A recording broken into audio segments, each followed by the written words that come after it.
اللہ رب العزت قرآن کریم میں ارشاد فرماتا ہے کہ اللہ تعالیٰ تمہارے دشمنوں کو خوب جاننے والا ہے اور اللہ تعالیٰ کا دوست ہونا کافی ہے اور اللہ تعالیٰ کا مددگار ہونا کافی ہے۔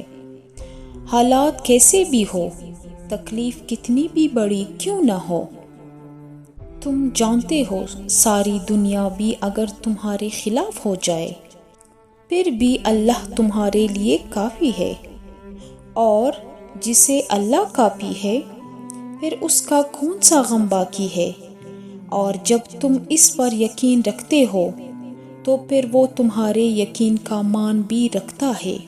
جب تم ایک قدم اس کی طرف اٹھاتے ہو تو اللہ 10 قدم کی تیزی اور محبت سے تم تک کا سفر طے کرتا ہے۔ تم ساری زندگی بھی اللہ سے منہ موڑے رکھو، اللہ کو کوئی فرق نہیں پڑے گا۔ اللہ تو تمہاری ایک محبت بھری پکار کا دیوانہ ہے۔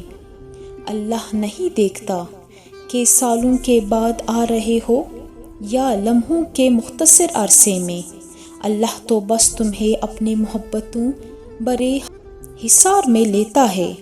جہاں اللہ تمہیں دنیا جہاں کے غموں سے آزاد کر دیتا ہے تو بس پھر کبھی بھی تم مایوس نہ ہونا، صبر کا مظاہرہ کرتے رہنا، اور یاد رکھو کہ صبر کرنے والوں کے لیے ہی معجزے ہوتے ہیں۔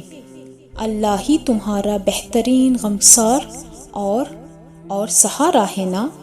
رب کائنات وہ تمہاری آہوں اور سسکیوں کا گواہ ہے۔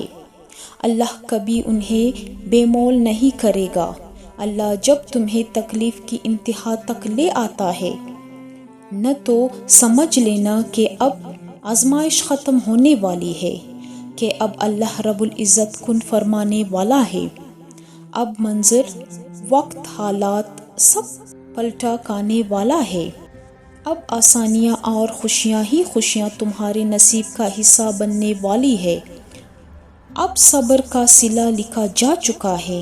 اب تو بس کن سے فیکون تک ہر ادھوری کہانی مکمل ہونے جا رہی ہے، اور بے شک میرا رب اندھیرے سے ہی اجالے بناتا ہے، جہاں سے تمہیں امید بھی نہیں ہوتی وہاں سے تمہیں عطا فرماتا ہے۔